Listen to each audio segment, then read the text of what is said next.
नमस्ते।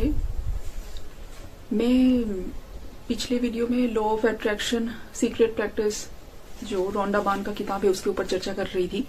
Law of attraction और manifestation, ये सारा विजुअलाइजेशन, ये सारे टर्मिनोलॉजी आजकल बहुत कॉमन हो चुके हैं, आप सभी को पता ही होगा।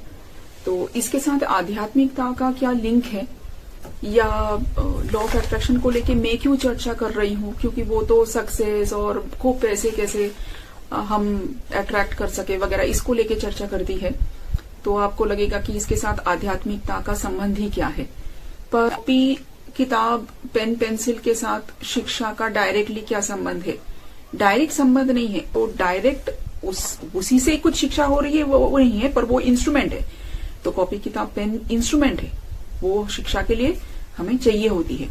तो वैसे ही जैसे मैनिफेस्टेशन, विजुअलाइजेशन और ये लॉ ऑफ अट्रैक्शन वगैरह जो सिखाया जा रहा है, चाहे ही आम इंसान उसको सक्सेस के लिए और पैसे अट्रैक्ट करने के लिए ही इस्तेमाल क्यों ना करे, पर कम से कम फोकस करना, कंसंट्रेट करना, एक तरह से मेडिटेशन भी है वो, चाहे ही वो किसी और चीज के ऊपर मेडिटेशन हो, आध्यात्मिकता के साथ लिंक नहीं भी हो, कम से कम पर माइंड कंट्रोल तो हो रहा है ना। तो बात वो है कि इसलिए थोड़ा माइंड कंट्रोल, थोड़ा फोकस करना, मेडिटेट करना, कोई एक सोच में मन को कंट्रोल करना, पॉजिटिव थिंकिंग, कम से कम वो सारी चीजें तो आ रहा है, उसके साथ एक ट्रेनिंग तो हो ही रहा है। और धीरे धीरे जैसे इवोल्यूशन होता जाएगा वो आगे बढ़ जाएगा।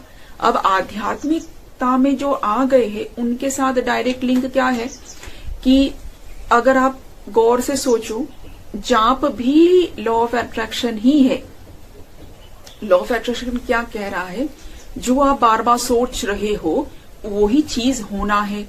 तो आप अगर भगवान का नाम जाप कर रहे हैं तो तभी तो साधक को उसी रूप में ही दर्शन हो रहे हैं, या उसी रूप में ही उनको सपना मिल रहा है, या उन्हीं के साथ ही उनका कनेक्शन हो रहा है। तो जाप करते करते, सेम मंत्र का जाप करते करते उसी वाइब्रेशन में तद्गत हो जाना, उसी सेम वाइब्रेशन में चले जाना। तो इसीलिए ही आप देखो, शिवोहम अर्थात मैं ही शिव हूं, अहम ब्रह्मास्मि अर्थात मैं ही ब्रह्म हूं, ब्रह्म तत्व मैं ही हूं। तो ये सारे मंत्र ऋषि मुनियों ने क्यों किया? लॉ ऑफ अट्रैक्शन, ये सारे बात नया नहीं है, हमारे शास्त्रों में पहले से ही चला आ रहा है। जैसे बोला ही जाता है कि जैसा भाव वैसा लाभ, तो भाव के अनुसार, तो भाव बहुत गहरा वर्ड है। रामकृष्ण देव भी जो कहते हैं ना कि भूत भूत सोचते रहो तो भूत बनोगे, और भगवान भगवान सोचते रहोगे तो भगवान बनोगे। निरंजनानंद जी महाराज जी को कहा था, बात सेम है। फिर कह रहे हैं कि मैं बंधन में हूं, ऐसे सोचते जाओगे तो बंधन में ही रह जाओगे। मैं मुक्त आत्मा हूं, शुद्ध बुद्ध मुक्त आत्मा हूं, ऐसे सोचोगे तो मुक्त ही बन जाओगे।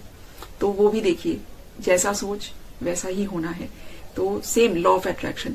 तो इसलिए आध्यात्मिकता में तो पूरा ही लॉ ऑफ अट्रैक्शन ही है। जाप, साधना, मेडिटेशन, ध्यान, चैनलिंग जिनको नहीं पता है आप गूगल सर्च करके देख लो, मैं उसको एक्सप्लेन नहीं कर रही हूँ। तो चैनलिंग कहिए, जो भी है, सब भी कुछ में ही लॉ ऑफ अट्रैक्शन है। जो वाइब्रेशन में आप अलाइंड हो, उसी वाइब्रेशन की चीज को आप अट्रैक्ट करोगे। तो इसलिए सभी जगह में लॉ ऑफ अट्रैक्शन है। नमस्ते।